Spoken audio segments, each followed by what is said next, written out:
Welcome to the Explainer. You know that feeling when a gentle breeze hits you and it just smells like spring? Well, we're basically bottling up that exact feeling today. We're going to decode pastel wind, which is this huge fashion forecast for spring/summer 2026. And honestly, it's way more about a feeling than it is about clothes.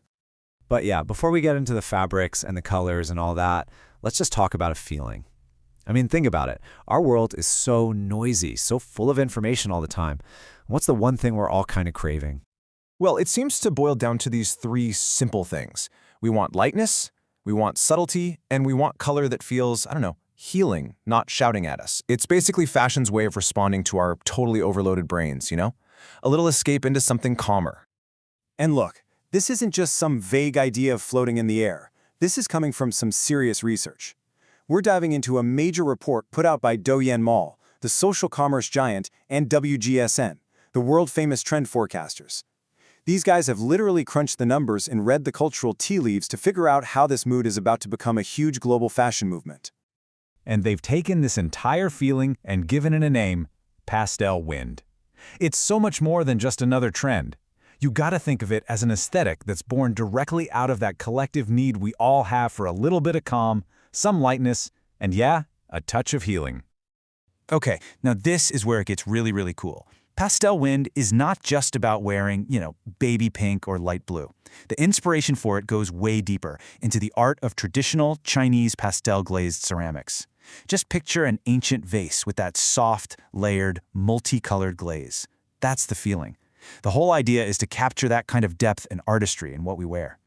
So that philosophy brings us to these core keywords. It's about being colorful, sure, but not loud. It's about feeling light, both in the fabrics you wear and in your spirit.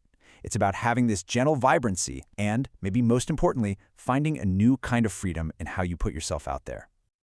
And when it comes to color, it's really a story of two halves. On one side, you've got the expressive, emotional pastels. Those are the sky blues and soft greens that really set the mood. But then on the other side, you've got these light, grounding neutrals that act like a calm anchor for the whole entire look. It's all about balance. So you might be wondering, okay, how do I actually do that? How do I put these colors together so I don't just look washed out? Well, the report actually breaks it down into this surprisingly simple and super powerful formula. It's like a recipe for the perfect pastel wind look. It all starts with your foundation. So 50% of your look is the canvas, and you're going to build that with these stable, easy-to-wear neutrals. We're talking about colors like a timeless, enduring gray or that soft, warm tone of unwaxed paper. This is your starting point. All right, now that you've got your canvas, you add the emotion. 40% of the look is where you tell your story. This is where you bring in those airy pastels, a calming celadon green, a fresh grass green, a clear sky blue, to really set the mood and get that light, breezy vibe going. And finally, the last 10%. This is the secret sauce. It's the exclamation point on the whole outfit. Just a little pop of a high-energy color, like a molten red or a bright golden orange in a small accessory or a tiny detail. It just gives the whole thing focus and a jolt of life. Okay, so we've got the color recipe down, but how does this trend actually look and feel in the real world? Because it's not just about color theory, right? It's about how these ideas are literally woven into the fabrics we touch and the styles we see. And texture is where this trend really comes alive. It's all about touch. We're seeing a huge emphasis on natural, tactile fabrics like silk and linen, but it's also about playful textures like cloud-like pleats and even plush fabrics you can wear year-round.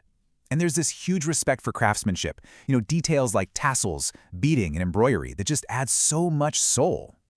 But here is the absolute genius of pastel wind. It is so incredibly versatile. This is not some rigid uniform you have to wear.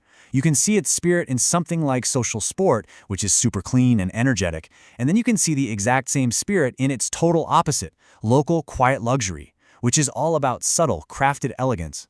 Two completely different worlds, one shared feeling. So let's take a look at the social sports style. The formula is really clean and simple. Just picture a perfectly fitted polo shirt with a crisp, pleated tennis skirt.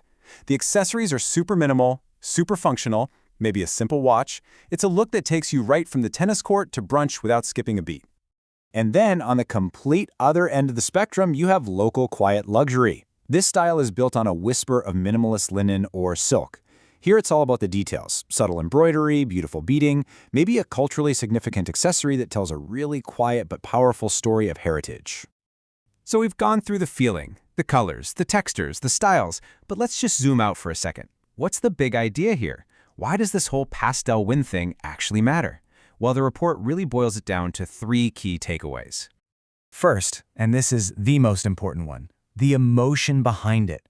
This is not just fashion for the sake of fashion. It is a direct, honest response to a feeling that's so present in our culture right now.